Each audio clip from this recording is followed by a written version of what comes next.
인류 역사의 위대한 문명은 질문 속에서 시작되었다고 할 수 있습니다.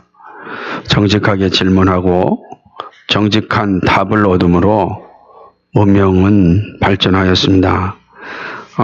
지금도 우리는 위대한 선조들이 남겨진 그 유산을 통하여 그 면모를 볼 수 있습니다.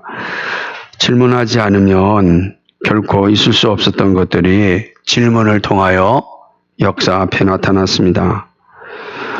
우리가 잘 알고 있는 중력이라고 하는 법칙도 마찬가지입니다. 뉴턴이 사과의 떨어짐을 통하여 질문을 하였고 그 질문에 대한 답으로 중력의 법칙을 얻었습니다. 우리가 쓰고 있는 한글도 마찬가지죠. 세종대왕이 이 땅에 쉬운 글은 없을까라고 하는 질문을 시작하였고 그 질문은 답을 얻었고 한글을 만들어줬고 위대한 문명이 우리 가운데 주어졌습니다. 그러니까 인류 문명의 모든 역사는 다 이러한 정직한 질문을 통하여서 정직한 답을 얻음으로 이어졌다 이렇게 할 수 있습니다. 오늘 예수님께서 그의 생의 마지막에 예루살렘 성에 들어가서도 이러한 모습을 볼 수 있었습니다. 헤롯 성전이 있는 예루살렘 성에서 십자가를 지시고 복음을 성취하시기 위하여 예수님은 예루살렘으로 올라가셨습니다. 여러분 예루살렘 성에 들어가서 하신 일이 뭡니까? 성전의 개혁이었습니다. 성전 개혁, 교회 개혁이죠. 교회 개혁이 없이는 아무 개혁이 없기 때문에 예수님이 그렇게 하셨습니다. 그리고 열매 없는 무화과 나무를 통하여서 가르쳤습니다. 열매는 없고 잎만 무성한 무화과 나무는 쓸모가 없습니다. 정말 여러분 이 말씀이 가슴 깊이 다가오십니까? 열매 없는 무화과 나무는 의심하는 믿음과 같습니다. 그러니까 열매가 없는 무화과 나무는 쓸모가 없는데 왜 쓸모없냐면 의심하는 믿음이기 때문에 그렇습니다. 겉모습은 믿음이 있는데 속은 의심하는 거죠. 하나님 믿습니다 그러는데 정말 하나님 계실까? 내가 천국을 소망한다 그러는데 정말 있을까? 의심하는 거죠. 그러니까 의심하는 믿음에는 성령의 열매가 결코 나타나지 않습니다. 그러나 의심이 없는 믿음은 산이 바다로 옮겨지는 놀라운 역사를 보게 됩니다. 그런 측면에서 기도는 무엇이냐? 의심 없는 믿음이라 이렇게 말할 수 있는 거예요. 기도하는 사람이 의심하고 기도할 수 없잖아요. 그죠? 의심 없는 사람만이 기도할 수가 있는 거죠. 그래서 기도를 다른 말로 하면 의심 없는 믿음이다. 예수님께서 말씀하신 거예요. 의심 없는 믿음, 그건 바로 기도라. 그런 기도가 산을 옮길 만한 놀라운 이적을 나타낸다라고 하는 것이죠. 사실은 우리가 의심 없는 믿음을 가질 때 사실 하나님을 만날 수 있죠. 하나님을 우리가 만난다면은 못할 게 어디 있겠습니까? 천지를 창조하신 하나님을 만났는데 그럼 우리가 일을 제대로 못하는 이유는 어디 있을까요? 하나님을 만나지 못한 건 아니겠습니까? 그럼 그래서 생각해 봐야 됩니다. 예수님의 이러한 모습은 예루살렘 성전을 지키는 제사장들과 장로들, 즉 교회의 지도자들을 아주 당황하게 만들었습니다. 예수님께서 교회 성전을 개혁하고 그리고 무화과 나무를 저주하여 열매 없는 무화과 나무가 말라 죽는 모습을 다 보았습니다. 제자들만 본 게 아닙니다. 성에 있는 사람들이 본 것이죠. 그리고 그 사실을 대제사장들과 그리고 장로들도 보았습니다. 이들은 예수님이 하신 일들에 대하여 당황스러웠고 그래서 예수님께 다가와서 질문을 합니다. 도대체 누가 이 권세를 너에게 주었느냐라고 질문하는 거죠. 이렇게 이야기하는 건 두 가지 이유 때문에 그렇습니다. 여러분 성전에서 가르칠 수 있는 것은 오직 대제사장들, 랍비들이죠. 그러니까 랍비들만 이제 가르칠 수가 있는 거예요. 근데 예수님이 지금 족보를 모르는 거예요. 그 배경을 모르는 겁니다. 갑자기 어디서 온 사람인지 들어와가지고 가르치고 있으니 이 기가 막힌 노릇 아니겠습니까? 더군다나 이적을 행하였습니다. 이적은 선지자들이 에서 나타나는 겁니다. 그러니까 선지자들에서 나타나는 일들은 예수님이 하고 있는 것입니다. 그러니까 이 대제사장들과 이 장로들은 이 상황 앞에서 당황스러울 수밖에 없었죠. 그래서 묻는 거죠. 도대체 누가 이 가르칠 자격을 너한테 줬느냐라고 묻는 것이죠. 아마 배경을 알았다고 한다면 이 질문을 하지 않았을 겁니다. 근데 배경을 모르는 상황에서 예수님의 행동은 정말 당황스러운 상황이었죠. 그래서 질문하는 거예요. 누가 이 권세를 주었느냐? 아무도 이 권세를 너한테 준 것이 없는데 어찌 네가 지금 이 일을 하느냐라는 질문 아니겠습니까? 그러자 예수님께서 이들의 질문에 대해 답변을 하십니다. 제 질문을 이제 하시에요. 답변을 하시는데 제 질문을 통하여 답변을 주십니다. 만약 나의 질문에 대답한다면 나도 너희들의 질문에 대답하겠다라고 이야기하는 거죠. 그 질문의 요지가 뭐냐면 요한의 세례입니다. 자, 요한의 세례가 사람에게 쏘냐 하늘로 쏘냐라고 질문을 합니다. 간단한 것 같이 들리는 질문 아니겠습니까? 사람에게 쏘냐 아니면 하늘로 쏘냐. 하지만 대제사장들과 서기관들의 장로들의 입장에서는 쉬운 문제가 아니었습니다. 그래서 그들은 다시 모여서 의논을 합니다. 모여서 의논한다는 자체도 우스운 것 아니겠어요? 그죠? 모여서 의논을 합니다. 왜 의논? 그리고 그 의논의 결과가 뭐냐면 우리 알지 못합니다 라고 하는 거예요. 정직한 답변이 아닙니다. 우리 알지 못합니다 라고 답변을 합니다. 자, 이렇게 답변을 내놓은 이유가 뭐냐면 세례 요한의 세례가 하늘로 쏘나 하면 자신들의 믿음 없음이 문제가 되기 때문입니다. 그죠? 하나님이 주신 세례를 믿지 않았다는 것은 이게 또 하나님을 향한 또 모독죄에 해당하기도 합니다. 이 두 가지 다 걸리는 것이죠. 그러니까 한 가지 걸리는 거죠. 그러니까 믿음도 없고 또 이게 하나님께로서 왔는데 그 하나님께로 온 세례를 준 세례 요한을 사실은 죽이지 않았습니까? 이들도 다 모의한 거 아니에요? 하나님이신 세례를 믿지 않는다 그러면은 자신들 스스로가 하나님을 모독하는 그런 죄에 빠지는 것 아니겠습니까? 쉽게 말할 수 없는 겁니다. 그죠? 더군다나 예수님께서 세례 요한을 향하여 말하기를 말라기서를 인용하면서 마지막에 보낼 하나님의 사자라 이렇게 말씀하였단 말이에요. 또 그 말을 듣지 않는다면 이게 아주 큰 문제가 되는 겁니다. 그러니까 자연스럽게 하나님께서 왔다라고 말할 수가 없죠. 왜? 자신들의 한 행위가 있기 때문에 그렇습니다. 또한 사람에게로 하면 이게 또 문제가 되는 거죠. 왜 그러냐면 많은 사람들이 세례 요한을 하나님께로 본 선지자로 알고 그에게로 가서 회개의 세례를 받았습니다. 여러분 헤롯이 왜 세례 요한을 죽이는데 주저하였습니까? 사람들이 그를 선지자로 여기고 있었기 때문에 그런 것입니다. 근데 만약에 사람에게로서다라고 이게 이제 해버린다면 그럼 백성들을 뭐로 만드는 겁니까? 그죠?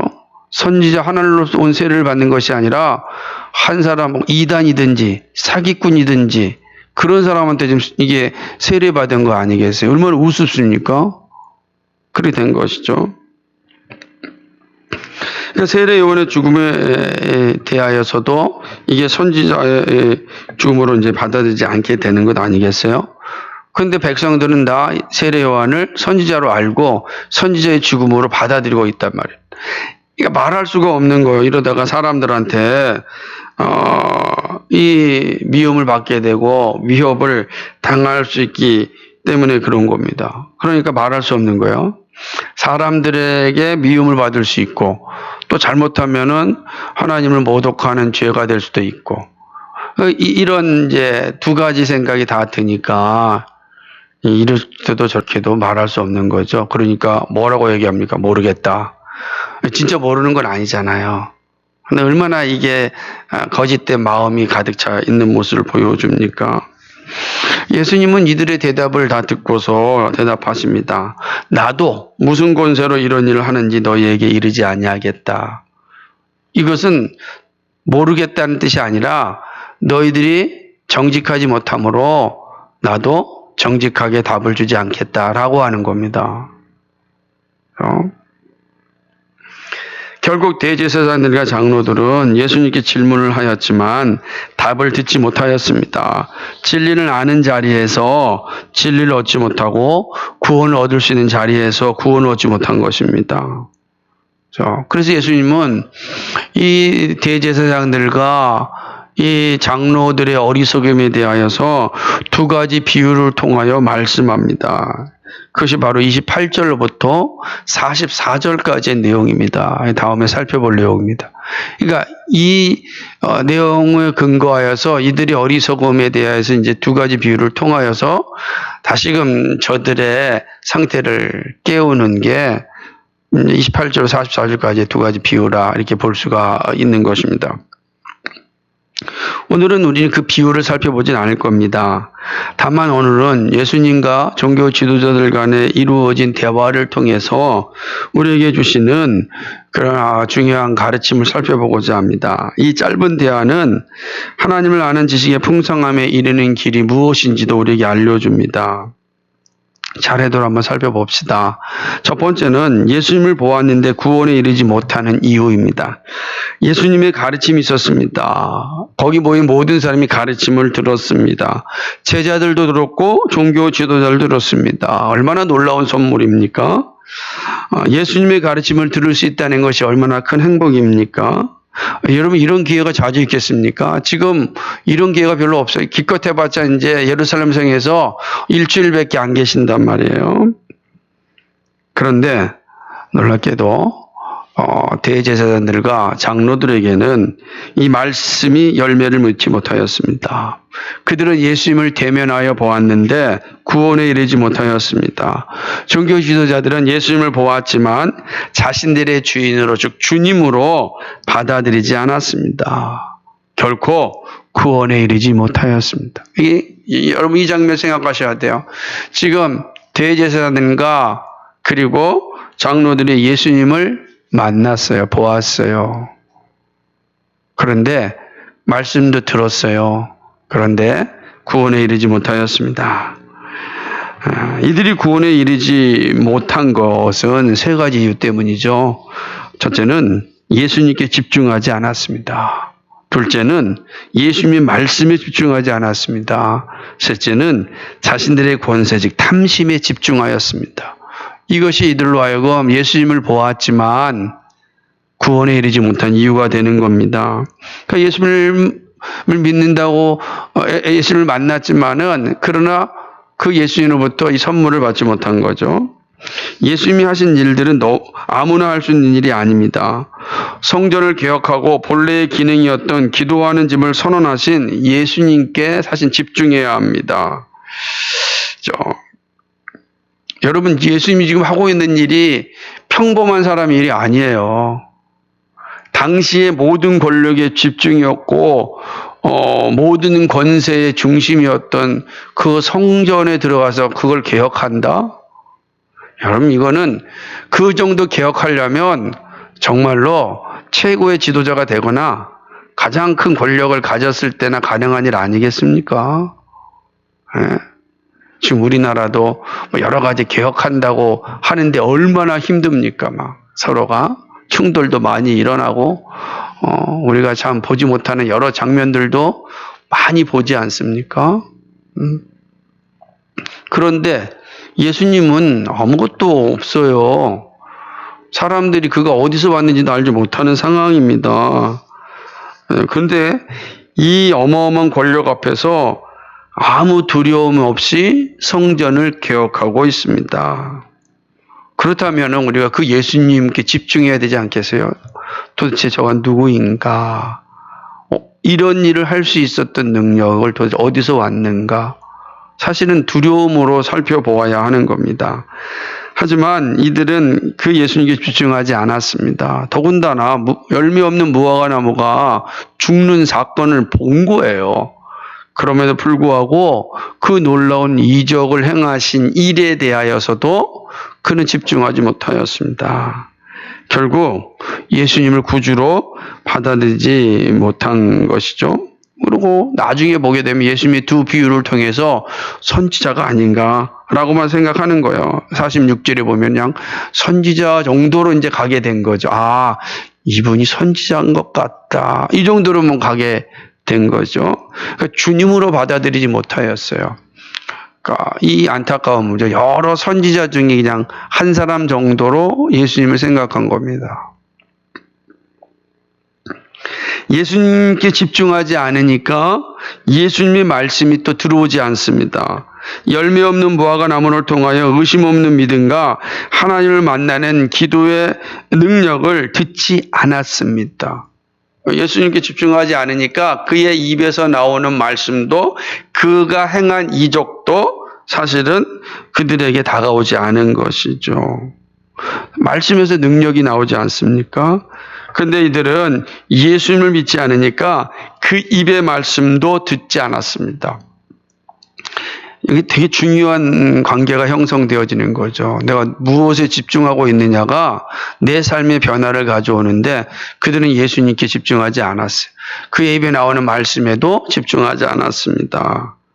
그리고 오히려 이들은 오직 자신들의 권력을 사용하는 것에만 분노하였습니다. 자신들이 해야 될 일을 지금 하고 있는 거잖아요. 아무도 허락하지 않았는데 가르치잖아요. 그거에만 이제 화가 난 것이죠. 어디서 이런 권세를 받았니 대하여만 궁금하였습니다. 어디서 이런 권세를 받았는지. 자신들이 누리던 권세를 빼앗길 것으로 염려한 모습이 잘 담겨져 있습니다.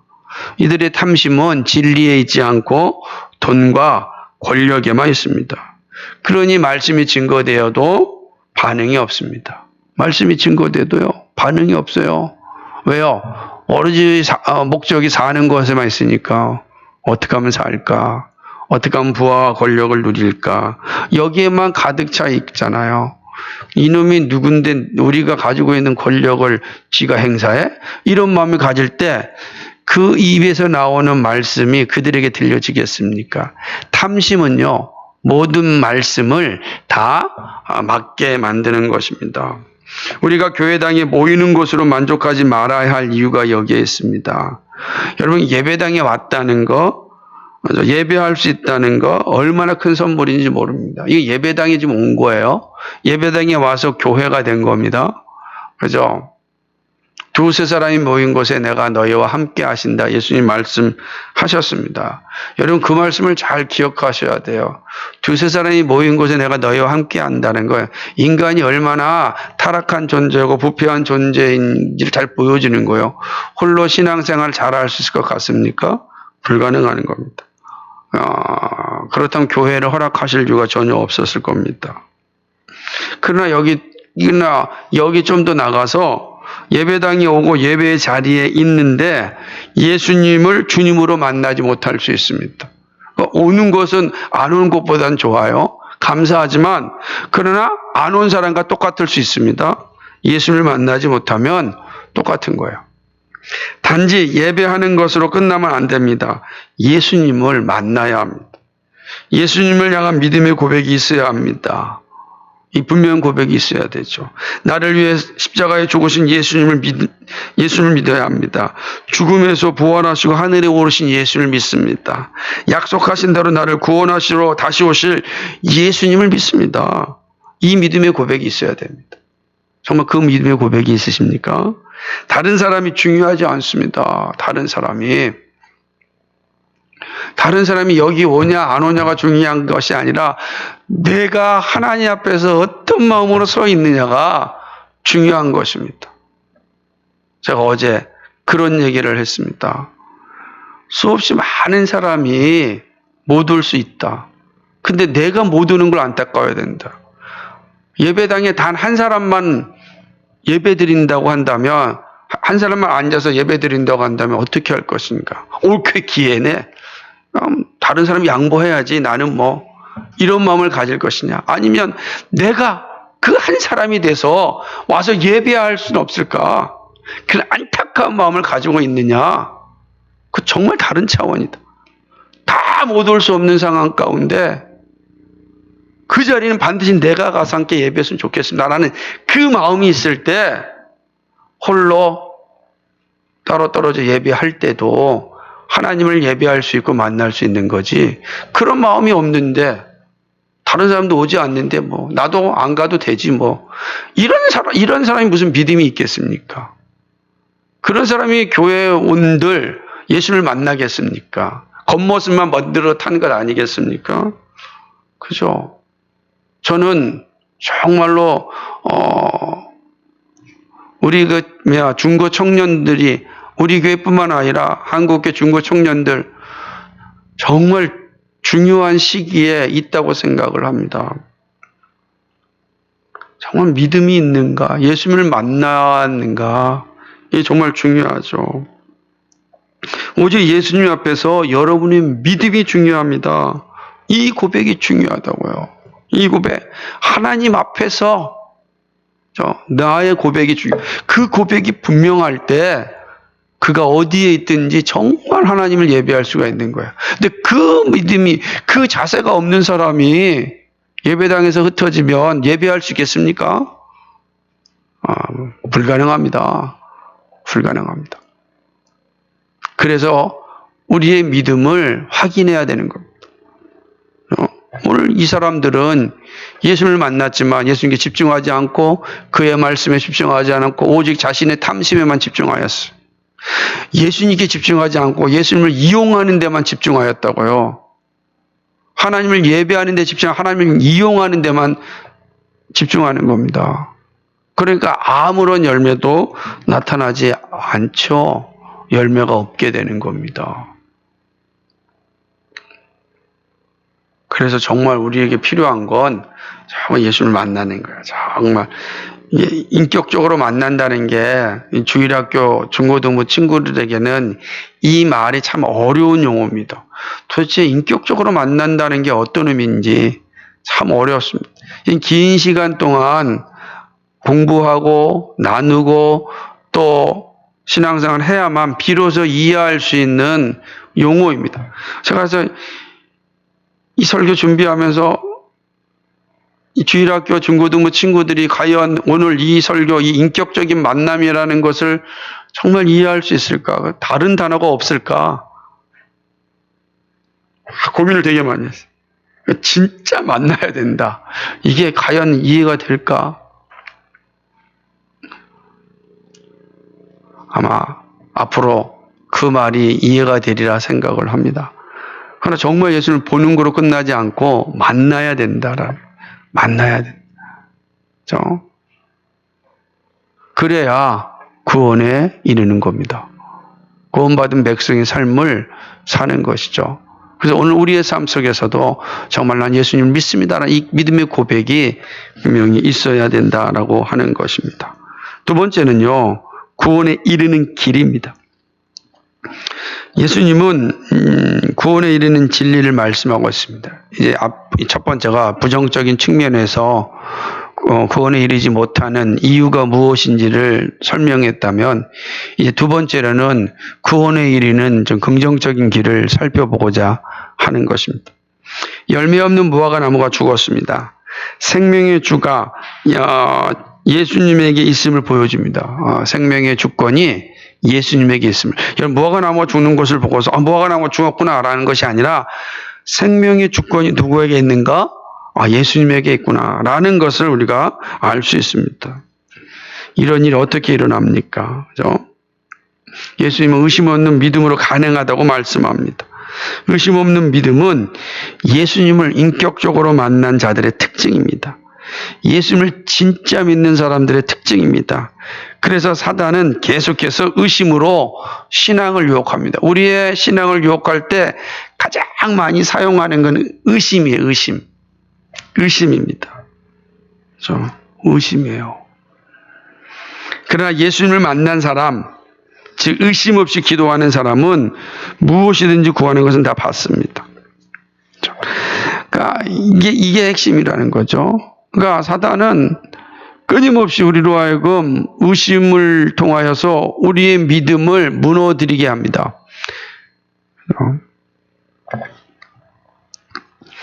그러나 예수님을 만난 사람은 어떤 사람인가?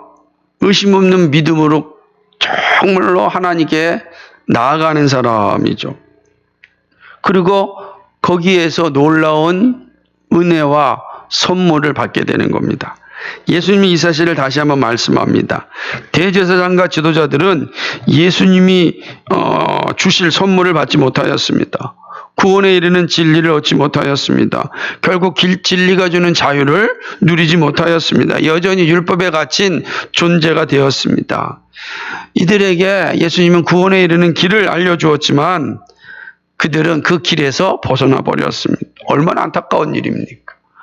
지금 눈앞에 구원의 길이 있는데 벗어난 거죠. 벗어난 겁니다. 그렇다면 구원에 이르는 길로서 예수님께 정직하다는 건 무엇을 의미할까? 그렇게 세 가지 내용을 살펴볼 수 있는데요. 첫째는 예수님께 정직하게 질문해야 합니다. 두 번째는 정직하게 답해야 합니다. 셋째는 사람들의 눈이 아니라 하나님의 눈을 두려워해야 합니다. 이 세 가지 정말 중요한 거예요. 여러분, 제사장들과 장로들의 문제가 무엇입니까? 정직하지 못했습니다.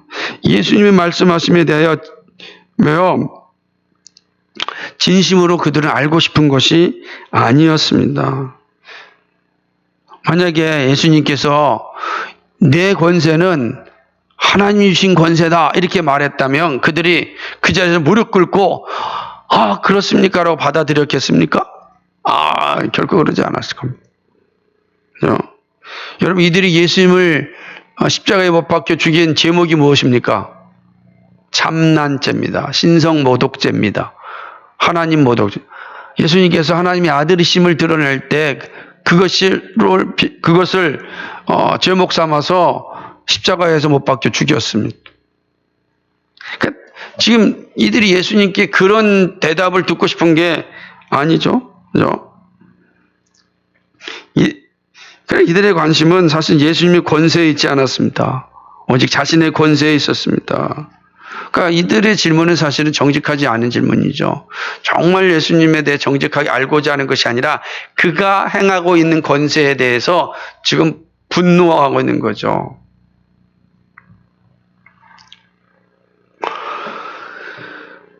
그렇기 때문에 구원의 놀라운 소식이 선포되고 있음에도 오직 자신의 탐심에만 관심이 있었습니다.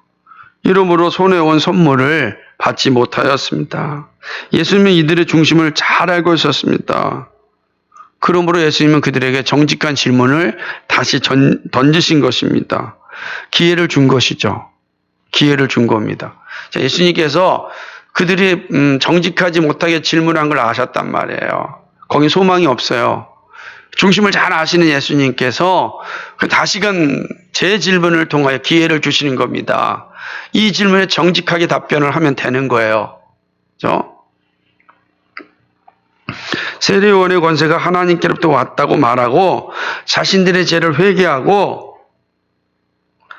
세례요한이 말한 하나님의 어린 양이신 예수님을 받아들이면 끝나는 겁니다. 그렇잖아요. 간단한 거야. 정직하게 답변을 하면 되는 거예요. 하지만 이들은 자신의 실수를 인정하기 싫었습니다. 결국 정직한 답을 하지 않았습니다. 우리가 알지 못한다.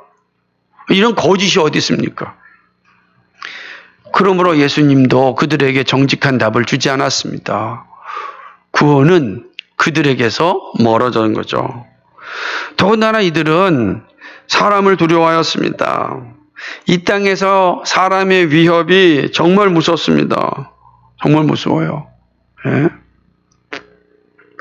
하지만 아무리 사람이 무섭다고 한들 구원에 이르게 하지 않습니다. 종교 지도자들은 사람을 두려워함으로 예수님을 주님으로 받아들이지 못하였습니다. 여기에 참 안타까움이 있죠. 그들이 지금 사람을 두려워할 것이 아니라 하나님을 두려워해야 돼요. 왜 그러죠? 그건 대제사장들이기 때문에. 그들은 백성들의 지도자, 장로들이기 때문에, 사내들인 공의원들이기 때문에 그런 겁니다. 그들이 할 일은 정말로 사람을 두려워하는 게 아니에요. 하나님을 두려워해야 돼요. 예수님께서 말씀하신, 야, 세례 요한의 세례가 하나님께로냐, 사람에게 할 때 그들은 정직하게 답을 해야 됩니다. 그런데 그들은 그렇지 하지 않았습니다. 사람을 두려워했기 때문에 그들은 거짓을 행하였습니다. 예수님이 이렇게 말씀하셨습니다. 마태복음 10장 28절에서 몸은 죽여도 영혼은 능히 죽이지 못하는 자들을 두려워하지 말고 오직 몸과 영혼을 능히 지옥에 멸하실 수 있는 이를 두려워하라.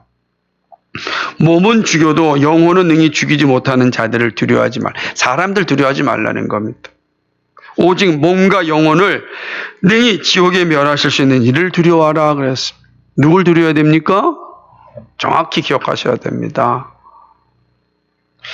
이 놀라운 사실을 잘 알고 있었던 제자들은 사람들 앞에서 당당하였습니다. 정직한 질문에 정직한 답을 얻었던 사도들의 고백이 무엇입니까?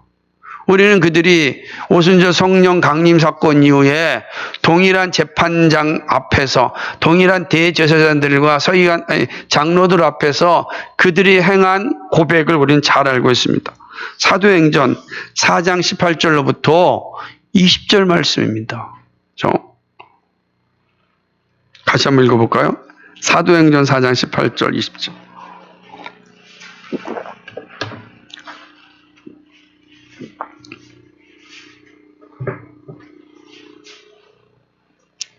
같이 했습니다. 그들을 불러 경계하여 도무지 예수의 이름으로 말하지도 말고 가르치지도 말라 하니 베드로와 요한이 대답하여 가로되 하나님 앞에서 너희 말 듣는 것이 하나님 말씀 듣는 것보다 옳은가 판단하라. 우리는 보고 들은 것을 말하지 아니할 수 없다 하니. 아멘. 여러분, 사람을 두려워하면 하나님의 영광을 볼 수 없습니다. 보이는 건 잠깐입니다. 다 지나갑니다. 지나가는 것이 우리의 영혼의 문제를 해결해 주지 않습니다. 그러니까 지나갈 것에 두려워해서는 안 되는 것이죠. 지나갈 것에 우리의 영혼을 팔아버리면 되겠습니까? 그렇다고 무시하라는 말이 아닙니다.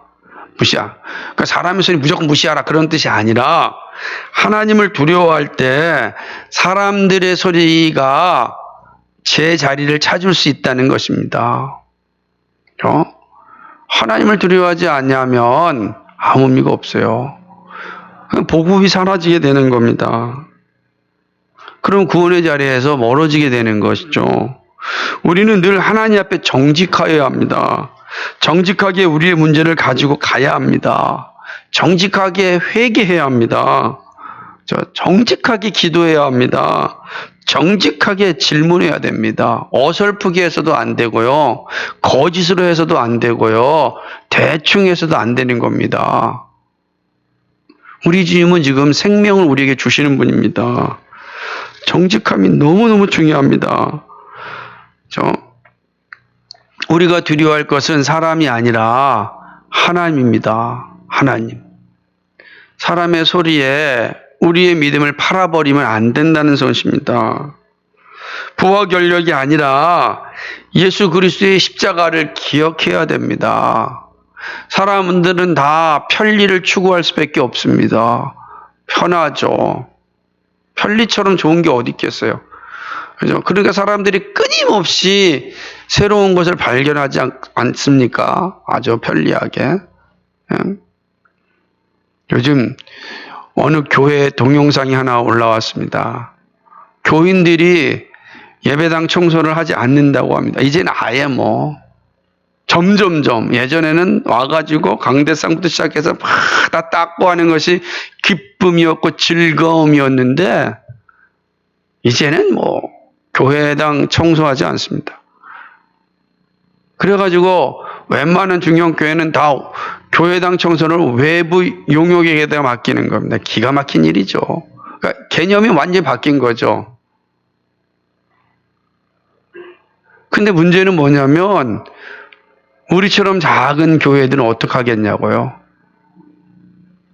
그래서 올라온 동영상이 뭐였냐면 예배당에다가 로봇 청소기를 4개인가를 딱 뿌려놓고 얘네들이 다니면서 그냥 다 이렇게 닦는 모습이에요.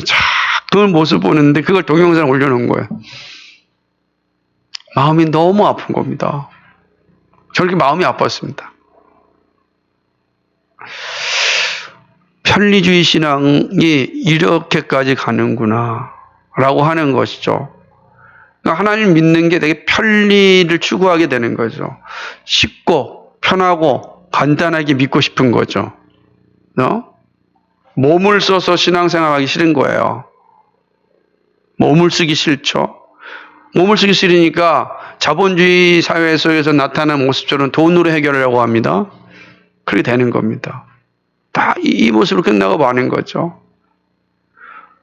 우리가 정말 그것이 하나님 앞에 정직한 모습인가? 많은 고민을 할 수밖에 없는 구조에 우리가 지금 살고 있는 것입니다. 그런 사람들에게 예수 그리스도의 십자가가 무슨 의미가 있겠습니까? 정말 정직하게 다가오겠습니까? 왜냐하면 예수 그리스도 십자가는 부담이거든요. 편리가 아니거든요. 정말 그리스도께서 나를 위해서 피를 흘리셨다는 사실이 이게 얼마나 이게 무거운 일입니까? 그러니까 예수 그리스도의 십자가의 피를 믿지 않습니다. 예수 그리스도의 십자가의 피를 믿지 않으니까 예수 그리스도의 형벌을 믿지 않습니다. 예수 그리스도의 대속의 죽음도 믿지 않습니다. 우리의 구원은 어떻게 이루어집니까? 예수 그리스도의 사랑으로 이루어집니다. 사랑이 다 된다는 겁니다. 사랑.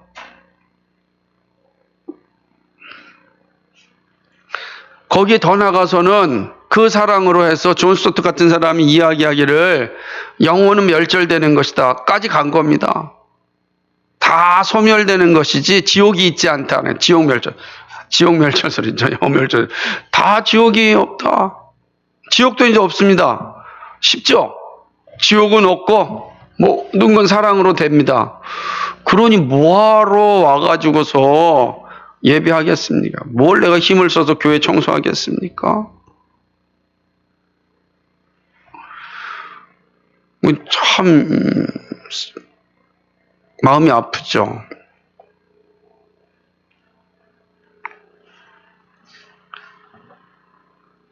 그 예수 그리스도의 십자가 앞에 우리가 정직하게 대면하는 일을 정말 잘해야 됩니다. 그때 비로소 우리는 주님이 주시는 구원의 놀라운 선물을 받게 되는 것입니다. 항상 우리가 정직한 자리에 서야 된다라고 하는 것이죠. 정말 이러한 은혜가 여러분의 있기를 간절히 소망합니다. 세 번째로는요, 이제 구원에 이르기로 작정된 사람은 복음에 반응한다라고 하는 사실이죠. 오늘 본문의 내용이 짧은 대화지만 이 장면에서 우리는 중요한 교훈들을 많이 얻습니다.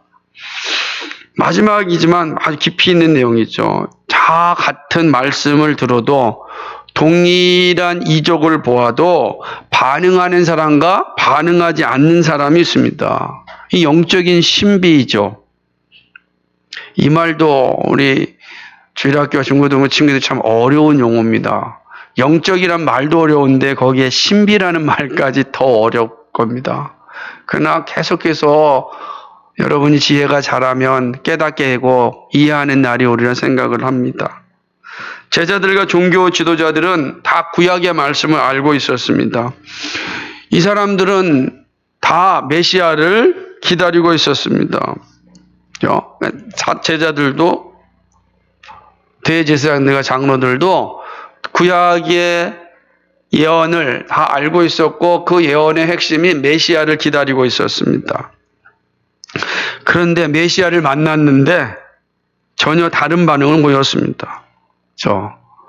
기다리고 있던 사람이 만났어요. 그런데 전혀 다른 반응을 보입니다. 한 사람은 주는 그리스도시요 살아계신 하나님의 아들이시다라는 고백을 하였습니다. 한 사람은 죽여라 죽여라 죽여라 하였습니다. 여러 선지자 중에 한 사람, 좋은 선생님 중에 한 사람, 역사 속에 있었던 뭐 그런 선인 중에 한 사람이라고 하는 겁니다.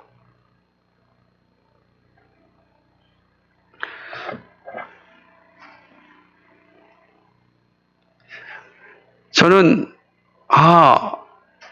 이 예수 믿지 않는 사람들이 신앙을 가진 사람들에서 이렇게 생각하구나 하는 것을 어떠한 이 기사를 보면서 알았는데,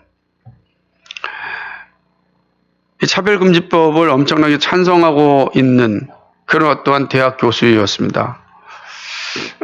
뉴스연조에 나온 그런 기사 가운데 하나였는데, 그분이 종교가 뭐냐라고 이야기하면서 종교가 다 잘 먹고 잘 살자고 하는 게 목적 아니냐. 그런데 우리 잘 먹고 잘 살기 위해서 이 법을 우리가 다 서로 지켜야 되지 않겠냐라고 하는 내용이었어요.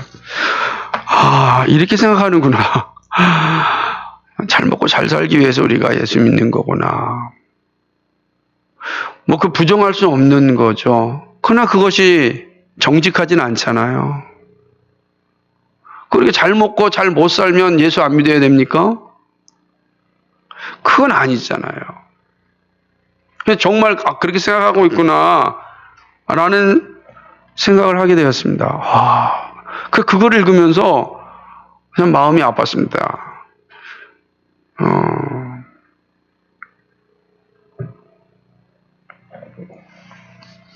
전혀 다른 반응을 보일 수 있구나 하는 사실이죠. 여러분, 이걸 어떻게 이해해야 되겠습니까? 다른 말 한다면 이 대제사장에 가서 장로들은 성경 지식이 없는 것이 아닙니다. 그런데 복음을 받아들이지 않았습니다. 진리에 대하여 정직하지 않았습니다. 오직 자신 앞에 놓인 삶의 문제만 걱정하였습니다.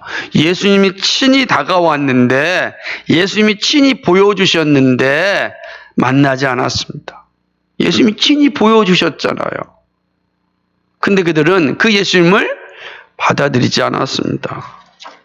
육신으로 보았지만 영적으로 만나지 못하였습니다. 예수님 주위만 빙빙 돈 것입니다.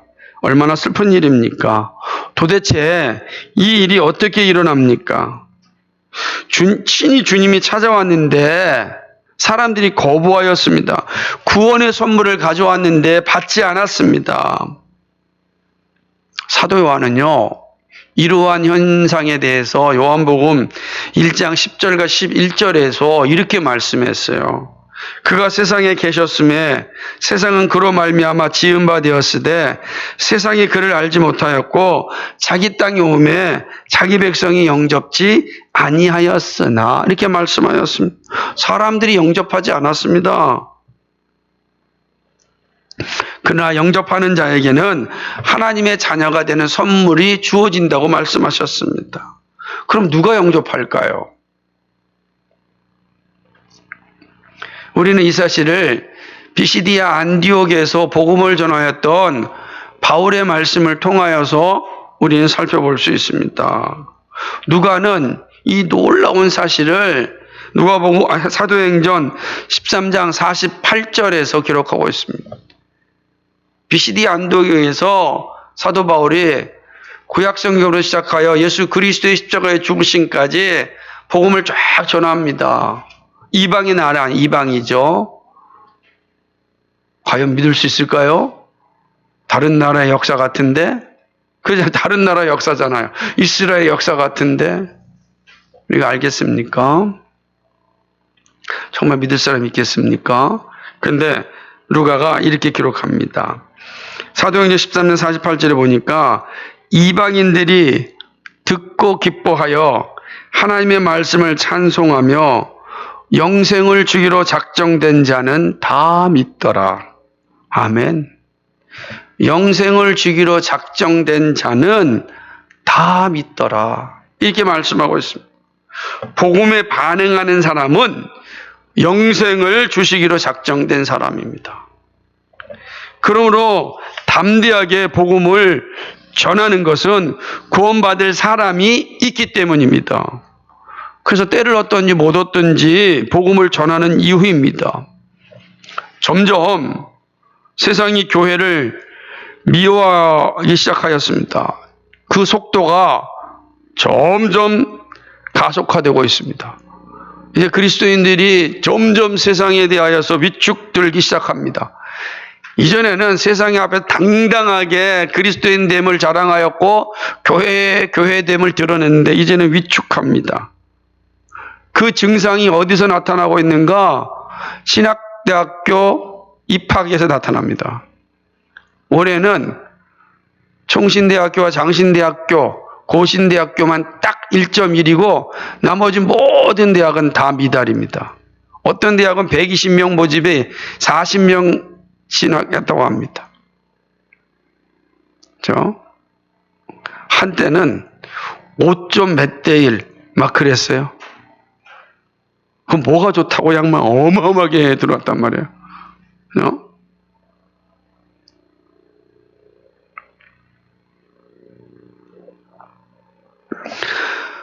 왜 신학교가 미달됩니까? 소망이 보이지 않는 거죠. 이렇게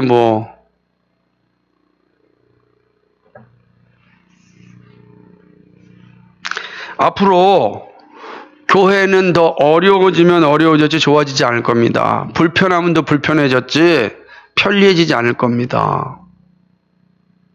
정말 이제 알곡과 가라지가 갈라지는 시대가 가까이 오고 있는 것은 아닌가 생각할 정도입니다. 편리를 추구하신다면 정말 어려운 시대를 살아갈 것이고 신앙의 중요한 결단을 하는 순간들이 여러분 앞에 성큼성큼 다가올 것입니다. 얼마나 좋습니까? 좀 요즘 우리 시대.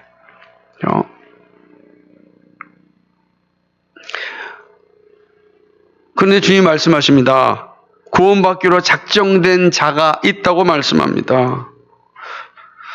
구원받기로 작정된 자. 그러므로 사도들은 복음을 받아들이고 제사장들과 장로들은 복음을 받아들이지 않았습니다. 거부하였습니다. 동일하게 예수님께서 같은 장소에서 복음을 전하였습니다. 그래서 때때로는 이게 되게 위안이 되기도 합니다.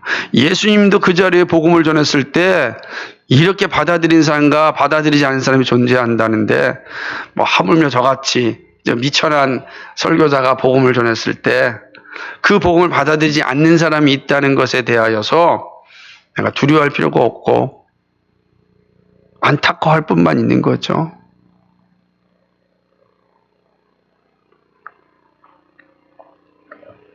이러한 사실 때문에 주님 다시 오실 때까지 복음을 전하는 것이고 교회를 세우는 일입니다. 우리들이 모여 예배하고 흩어져 전도하는 것은 구원받기로 작정된 자가 있기 때문입니다. 사랑하는 여러분, 구원받기로 작정된 자만이 복음에 반응합니다. 예배에 반응합니다. 예배하기를 기뻐하고 즐거워하고 예배하지 못함에 대해서 안타까워합니다. 기회로 삼는 것이 아니라고요. 우리 기회가 됐다. 그것이 아니라 함께하지 못함이 안타까움입니다. 왜 제가 함께 예배하는 자리에서 빠져야 됩니까? 속상하고 화를 내야 됩니다.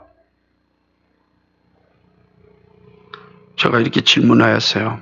야, 천국에 들어가는 기회가 주었는데 한 사람만 들어가야 된다. 그럼 너 그때 어떻게 양보할 거냐? 여러분 어떻게 하시겠어요? 양보하시겠어요? 극단적인 예잖아요. 우리 가운데 한 사람만 천국 들어가야 돼요. 그럼 어떻게 하시겠어요, 여러분? 고생하셨으니까 집사님 먼저 들어가세요. 전 지옥 가겠습니다. 이러시겠냐고요.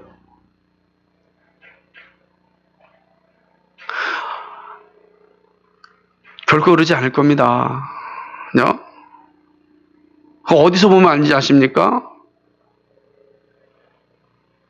죽음의 경각에 서 있는 사람들이 끝까지 살고자 몸부림치는 모습에서 잘 볼 수 있습니다.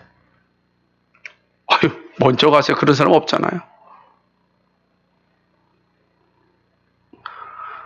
정말 그 마음이 있어야 되는 거예요. 우리는 누가 작정되었는지 모릅니다. 그러나 우리의 마음이 어디 있어야 되냐면 정말 하나님 앞에 반응하는 거예요. 하나님, 예수님의 십자가의 은혜를 믿습니다. 하나님 나라의 백성으로 저는 살고 싶습니다. 그런 마음이 우리에게 있어야 될 거 아니겠어요? 다른 건 몰라도. 그런 극단적인 예는 사실 좋은 예가 아니지만 우리의 마음이 어디 있어야 되느냐라는 것을 말씀드리고자 하는 겁니다. 그래서 우리는 마지막 순간까지 복음을 전해야 하고 마지막 순간까지 복음을 고백해야 됩니다. 그래서 우리는 늘 주는 그리스도시요 살아계신 하나님의 아들이십니다. 저는 예수님을 믿습니다. 성령님께서 나와 함께 하심을 믿습니다. 이 세상 가운데서 하나님 믿음으로 살게 해 주옵소서. 이게 정말 우리 안에 있어야 되는 거죠. 이것이 바로 오늘 예수님과 이 대제사장과 그리고 장로들과의 대화 속에서 주어지는 교훈입니다. 잘 기억할 수 있기를 바랍니다. 사랑하는 여러분, 예수님을 보았지만 주님으로 믿지 못한 대제사장과 장로들의 어리석음을 봅니다. 이들은 세상에서 부자였고 권력을 누렸고 사람들에게 존경을 받았지만 지옥의 자녀가 되었습니다. 지금 영원한 지옥에서 고통당하고 있습니다. 잠시 영광만 누렸지 영원한 고통에 빠졌습니다. 그러나 우리는 주님을 만났습니다. 예수님을 믿음으로 고백하였습니다. 그리고 영원한 생명을 약속받았습니다. 날마다 예수님을 믿는 고백을 해야 합니다. 여러분, 그런 고백하고 있음을 제가 볼 때 이 세상에서 여러분만큼 복된 사람, 귀한 사람이 없습니다. 그 귀한 것, 그 복된 것을 놓치지 마십시오. 꼭 붙잡으십시오. 무엇이 가장 복되고 무엇이 가장 존귀한 거겠습니까? 내가 예수 그리스도의 은혜로 산다는 거, 예수를 믿는다는 거, 그래서 예수님을 예배한다는 거, 이게 가장 큰 행복 아니겠습니까? 이 지나갈 것은 다 지나가지, 이건 영원하지 않습니까? 우리가 주님의 귀한 자녀라면 이스라엘을 책망하였던 하나님의 말씀을 반드시 기억해야 합니다. 예레미야 32장 33절에 그들이 등을 내게로 향하고 얼굴을 내게로 향치 아니하며 내가 그들을 가르치되 부지런히 가르칠지라도 그들이 교훈을 듣지 아니하며 받지 아니하고, 부지런히 말씀을 주어도 듣지 않고 가르침을 받지 않는 자는 이스라엘의 멸망처럼 이르게 됩니다. 그러나 부지런한 말씀에 반응하고 살고자 할 때 영광의 선물을 누리게 됩니다. 그러기 위해서 우리는 예수님 앞에 항상 정직해야 합니다. 정직한 질문을 할 때 예수님이 우리에게 정직한 답을 주십니다. 여러분의 삶의 모든 문제에 답을 주십니다. 물론 우리의 삶의 모든 문제가 다 이해되지 않을 수 있습니다. 그러나 항상 정직하고 도망가지 말아야 합니다. 포기해서도 안 됩니다. 정직하고 도망가지 마세요. 포기해서도 안 됩니다. 계속해서 끈질기게 정직하게 질문하여야 합니다. 그러면 반드시 정직한 답을 얻습니다. 정직한 답은 우리를 춤추게 만들고 고난을 이기게 하고 영생을 소망하게 하고 삶의 이유를 발견하게 되고 새하늘과 새 땅을 기다리게 합니다. 정말 정직한 답을 가진 사람만 새하늘과 새 땅을 소망하죠. 모두가 다 그런 것 같지 않더라고요. 제가 보니까 모두가 다 새하늘과 새 땅을 기대하고 있지 않더라고요. 정직한 답을 가진 사람만 새하늘과 새 땅을 소망하고 기다리고 있더라고요. 여러분, 정말 이러한 선물이 여러분에 있길 바랍니다. 우리 주일학교, 중고등부 청년들, 아직 온전한 믿음에 이르지 못한 이들도 있을 겁니다. 그러나 여러분, 끝까지 믿음의 자리에 서서 하나님께 정직하게 질문하십시오. 하나님이 정직한 답을 주실 겁니다.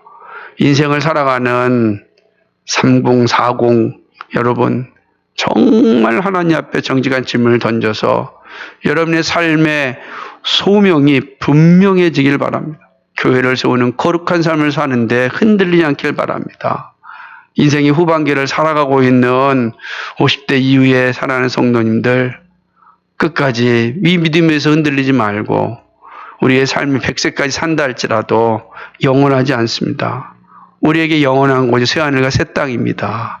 새하늘과 새 땅을 바라보면서 늘 정직한 답을 가지고 살아갈 수 있기를 바랍니다. 그때 하나님이 주시는 놀라운 선물이 우리에게 풍성할 겁니다. 이런 은혜가 여러분의 있기를 주님의 이름으로 축복합니다. 거룩하시고 자비하신 아버지 하나님, 고맙고 감사합니다. 오늘도 또 긴 시간이지만 말씀을 나누었습니다. 하나님, 이 말씀 통해서 우리 자신을 돌아보게 하시고 하나님의 진리 가운데 바로 셈을 입을 수 있도록 인도하여 주옵소서. 하나님 아버지, 현장이 아니라 또 온라인으로 방송으로 예배할 때는 참으로 이 설교 시간도 길게 느껴질 것입니다. 하나님, 그의 마음을 함께하여 주시옵시고 믿음을 주셔서 이겨내게 하시고 더욱더 예배에 집중하여 하나님께 영광 돌릴 수 있도록 간절함으로 간구하여 이 땅의 코로나19가 속히 사라지고 다 함께 모여 기쁨으로 찬양할 수 있도록 하나님 도와주옵소서. 하나님 아버지, 육신에 연약하여서 지쳐있는 성도들을 붙잡아 주시고 있는 자리에서 끊임없이 믿음으로 이겨낼 수 있도록 도와주옵소서. 정직한 질문에 정직한 답을 가지고 살아가는 우리 모두가 되게 하여 주옵소서. 예수 그리스도의 받들어 기도하옵나이다. 아멘.